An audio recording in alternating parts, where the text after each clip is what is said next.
Welcome to Minishift. I'm Chris. And I'm Ev. I remembered this time. And this little episode, we're going to be talking about the first live-action foray into the Pokémon universe in Detective Pikachu. So what did you think about Inspector Rodent? That's what I've heard it referenced. I thought that was appropriate. Yeah, no, that works. Yeah. I was a little let down, but also at the same time, like other aspects which I wasn't gonna think I was gonna care about as much, I cared about a whole lot more. Oh, okay. And they were done really well. So it kind of surprised you both positively and negatively? Yeah, amazingly basically. enough? Yeah, okay. Yeah. My main spoiler-free analysis is that the story, while interesting, is very focused on the two characters of Detective Pikachu and his human partner. Yeah, Justice Smith. I don't actually remember the character's name. I think it's like Tim. Something like that, yeah. Yeah. So they did it really well, and the world they built was incredible. Like the way all the Pokemon were interacting in life, and they were just like there. They didn't explicitly try and show everything, and it's just sort of like, this is a lively world. The world building is truly exceptional in this Yes, film, especially in absolutely. Rhyme City. That was the thing I was most impressed about too, yeah. And that was one of the things that I wasn't really expecting, and it just blew right ahead. But where I found it lacking was every other character other than Tim and Detective Pikachu. Sure. They're there, but they don't do a whole lot. And you don't see them a whole lot. Even like the character who's meant to be like the next, like the sidekick, the other protagonist, the Lucy, I think it was. Love interest, yeah.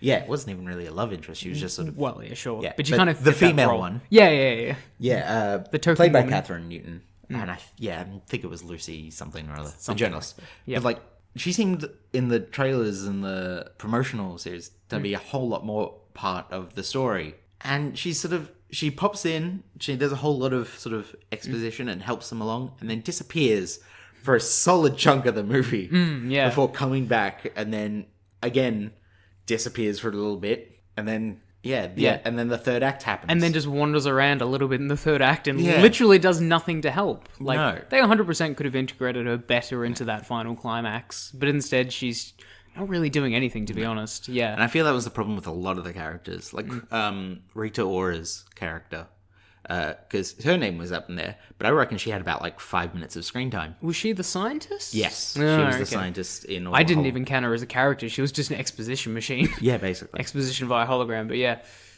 So yeah, that was my general thought. But if you're looking to go in there for Pikachu and, well, basically Ryan Reynolds and Justice Smith, you're going to be very entertained. Sure. Yeah. I largely agree with most of that. Like, I think it's fine. I think it's a bit strong to call it the first great video game movie, because this film has a lot of problems that you've sort of touched on. Not only the stuff regarding the characters, but a lot of the plot is a little bit clunky and messy, and you can see the machinations going, and a lot of it doesn't necessarily make sense. But that core component of the two leads and that dynamic together, and the world building, like just the whole idea of Rhyme City, which is kind of like a combination between London and Tokyo with Pokemon mixed in, I think was really great and by far the most entertaining part of the film. So ultimately, I think, yeah, it's perfectly serviceable, and I'm glad that I saw it. And not only the fact that, you know, I've been I wouldn't say a hardcore Pokemon fan, but I've enjoyed the franchise for a long time, since I was very young.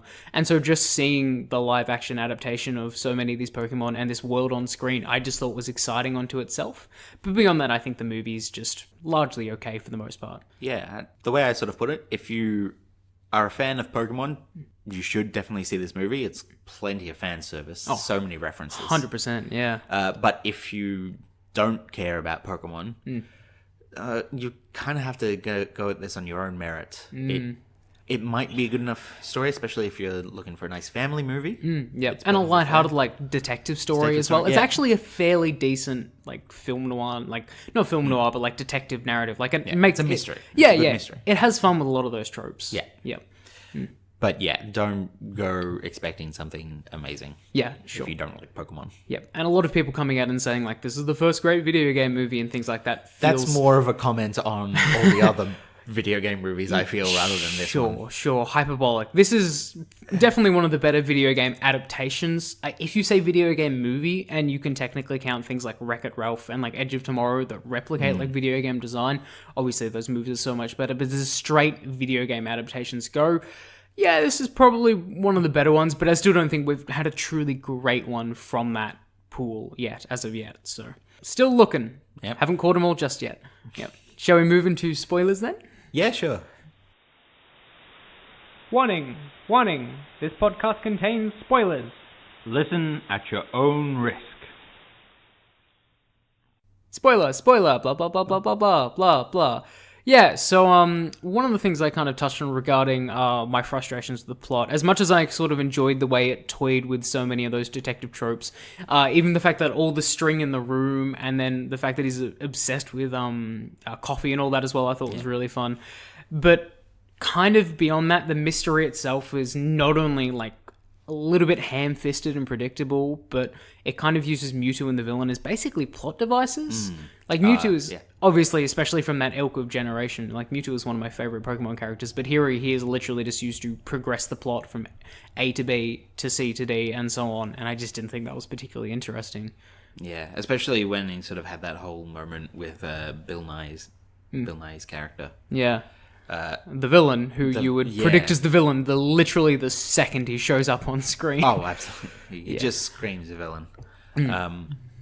Even the fact that he's like gone and inserted himself into the Mewtwo, I'm just like, great, now the Mewtwo character as a whole is rendered meaningless. Yeah, not even a character at this point. Yeah, he could be tapped into a device that does the exact same thing with Mewtwo, and it wouldn't have any other effect on the story. Like, it feels like Mewtwo is kind of...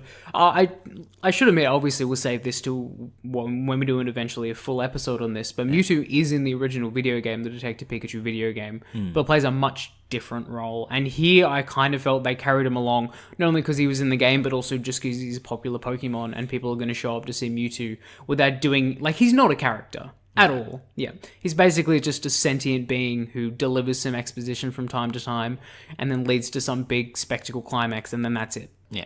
I kind of feel it was also, in terms of choosing Mewtwo as sort of filling in that villain, but not really a villain role. It was sort of playing into the fact that of the Gen 1 games, the original, like, Red and Blue, Sure.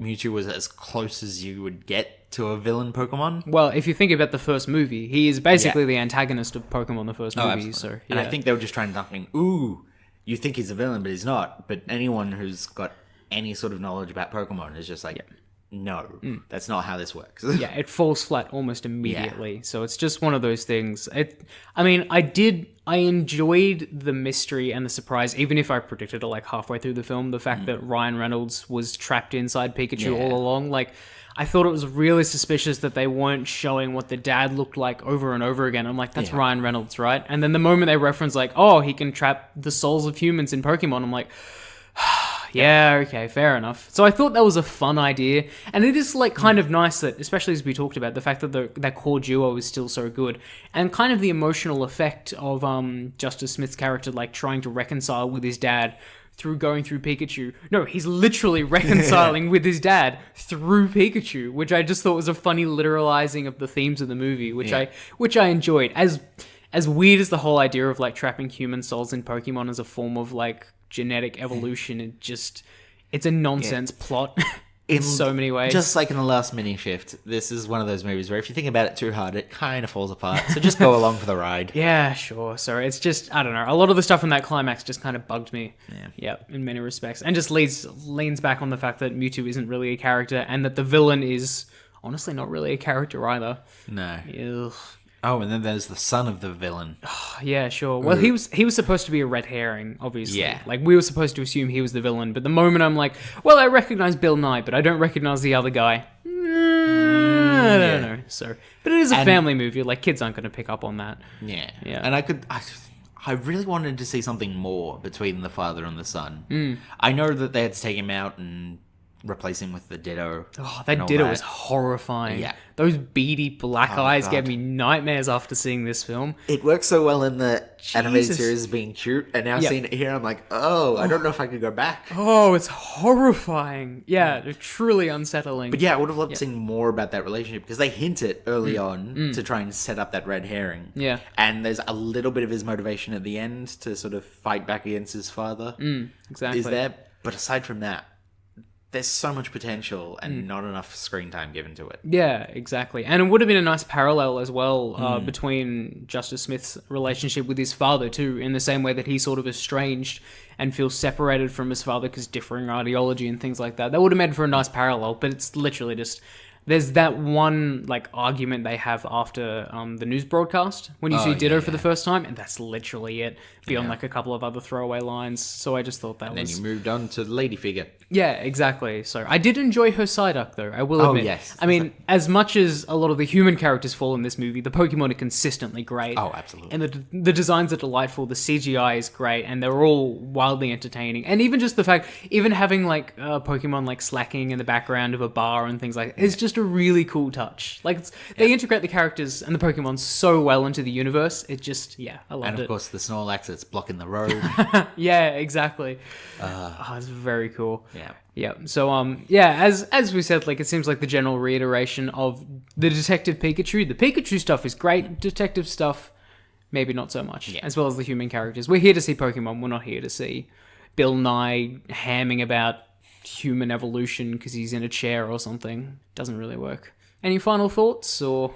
I see this as a promising step forward in terms of both the Pokemon movies, now that they've distanced themselves from the anime series, Yeah, sure. but still are continuing with that and their own separate thing. Well, they do It's got take their own- they do take place in the same universe. They reference the Yeah. original Mewtwo Pokemon movie in this film, but obviously distinct. Yeah. but sort of starting to separate through and build a sort of wider universe. I see it as a promising first step, but they still got a bit of a way to go.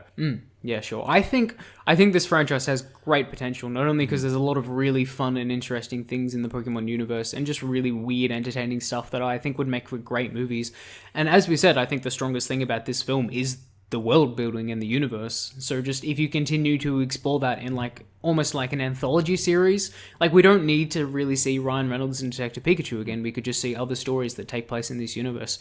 I will be all for it. I think there's a lot of potential there. And as you said, this is a decent first step, but there's still a ways to go. It'd be interesting to see a movie set in a franchise where a 10-year-old kid can literally catch God and the devil. Yep. Yep. And the theological ramifications of such Yes. an act. I would 100% watch that. That'd be great. Well, anyway, thank you to everyone who listened to this Minishift. We will, I would be very keen to do a full episode on Detective Pikachu down the line, because I think it has a lot of interesting franchise connections. But until then, stick around. We're going to have plenty more video game adaptations coming up.